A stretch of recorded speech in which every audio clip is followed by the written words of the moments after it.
We'll go ahead and get started. First question, Kaliko. Hey, Coach, this was obviously the first game of the, I guess you want to call it John Wall and Victor Oladipo era. Early on, it was kind of some awkward moments, but in the fourth quarter, there was some big-time plays on offense and defense. How was that from your vantage point, just the last 6 or 7 minutes of the fourth quarter? Yeah, Kelly, you're totally right about how disjointed it was in the first half. And it takes guys a minute to learn how to play together. And this was just game one. So it took them 3 quarters to kind of figure it out a little bit. And the fourth quarter was good. You know, they were kind of figuring it out, how they can make each other better and how they can let each other play to their strengths. Getting the ball up the floor a little quicker, I think, helps both guys. If we have options ahead of the ball and aren't playing against a set defense, or if they can have some sort of action where they're playing together, that is good stuff for us. So it's a work in progress for sure. And as you saw in the first half, it was very much disjointed, but they came together in the second half and did a great job on both ends of the floor. The defense was really, really good in the second half. Adam Spolling. Stephen, on the defense, they went from 14 second chance points and 10 offensive rebounds in the first half to 2 offensive rebounds and no second chance points in the second half. Did you feel like your initial defense was pretty solid the entire game and just the difference was in the second half you cleaned up the boards?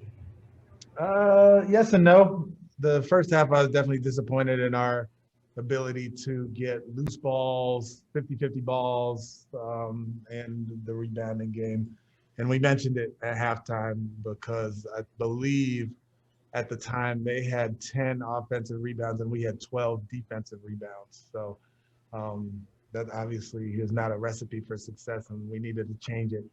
And, you know, Cuz was great as far as getting the rebounds and making sure that when they missed, we could secure it and go, because we still want to play with pace, but we got to get the rebound first, and it has to be a group effort. I mean, Dave Nwaba did a great job on the boards as well, and that's got to be a focus of ours because our defense is becoming pretty good, you know, on the ball and the pick and rolls, and obviously Beal is a hard guy to guard, and Westbrook is hard to guard.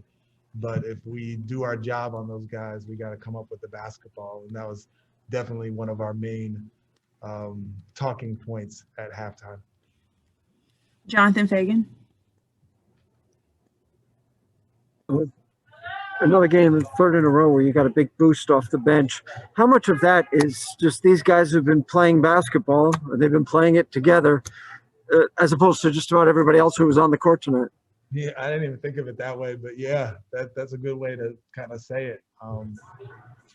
They've been here the whole time. They've been playing together for the most part for the whole time, whether they've been in the starting lineup together or coming off the bench together, and they do have a little bit of continuity. And that group really has a defensive mindset, and they get us going defensively. So as you see, what Nwaba was a plus 20, and Sterling was a plus 22 in his minutes, and it really is the defensive end, because then we can go and create some offensive opportunities just off our pace.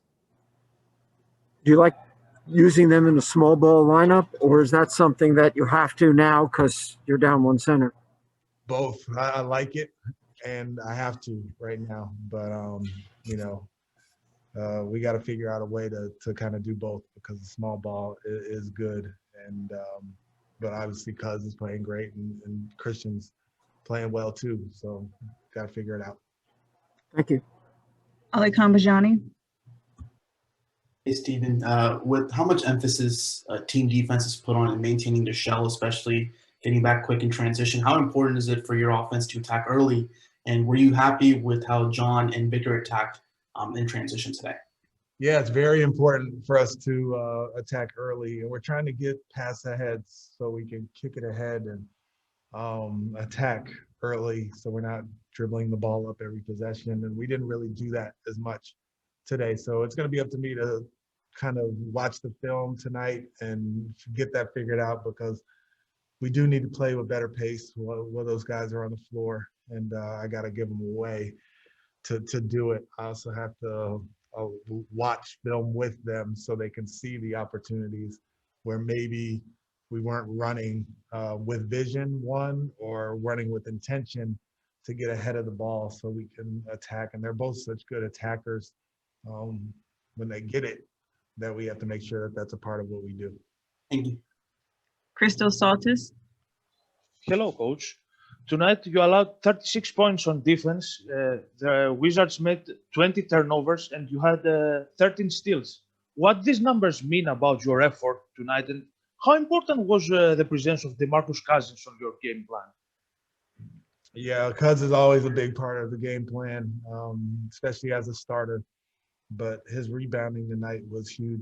And then the threes that he made kind of separated the game. You know, it was 5, 3, 7, and then he made a 3 and got it to 10, I think, and made another 3, and we were pretty good to have a chance to win the game. So he was great. But the defensive effort in the second half to hold that team to 36, and they're a very good offensive team, to force the turnovers that we forced and get 24 points off those turnovers is really big for us because, like I said, right now our offense is a little bit disjointed. So creating turnovers so we can play a little bit faster is good for us.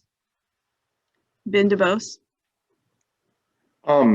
With regards to Cousins, you mentioned obviously how well he played tonight, and honestly, these past 3 games with him in the starting lineup. What's different about him now that he's got the starters minutes, and how do you translate that to the bench once Christian comes back? I assume that's relatively soon. How do you take the comfort level that DeMarcus has shown you the last 3 games and transfer that to the bench role in a few days? Yeah, it's hard. It's hard to do, but I think the fact that he's had some success over these last 3 games will help him moving forward, and making sure that he has enough time on the floor to play well, and making sure that we're doing things so he can play to his strengths. You know, it's a harder role coming off the bench. It just is. And when you're a starter and you're given more leeway and your minutes are up and you're not playing behind Christian Wood, who is really playing well, it's a lot easier for Cuz as a starter. But to have that talent, to have that grit, to have that defensive intensity and size and rebounding coming off our bench, it really makes us deep. So yeah, hopefully the success that he has can translate to his position coming off the bench, and we're just gonna have to work on making sure that he gets the minutes that so he can do it. We'll take 2 more. Kelly Iko.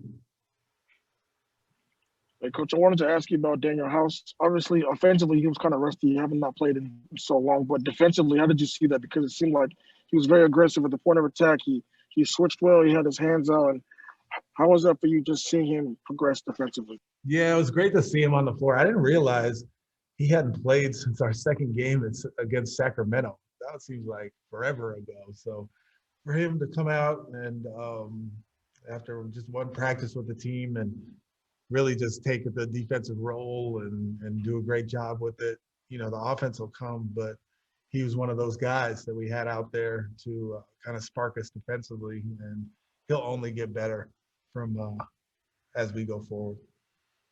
And last question, Adam Wexler. Coach, just thinking back to what you were just saying with DeMarcus going back to the bench eventually, how noteworthy is it for you that Eric was able to string all these starts together, then go to the bench tonight and just continue doing what he's been doing? Yeah, that was great. That was great. And hopefully it'll be the same for Cuz. You know, that's a really good point. Because Eric had been starting and playing well and having the ball come to him. And, you know, coming off the bench is different and harder. And he just stepped right in and continued doing the things that he does, which is put pressure on the defense, make shots, really do a good job on the defensive end. But he got to the free throw line, and as you're kind of teetering or the lead is going down and we get into the bonus, that really helps. And he is just a downhill guy who can put a ton of pressure on the defense as a starter or a backup. So his scoring punch off the bench really makes us pretty deep with, you know, Nwaba and House and Brown and eventually Cuz. That will be a pretty deep team. Thank you, Coach.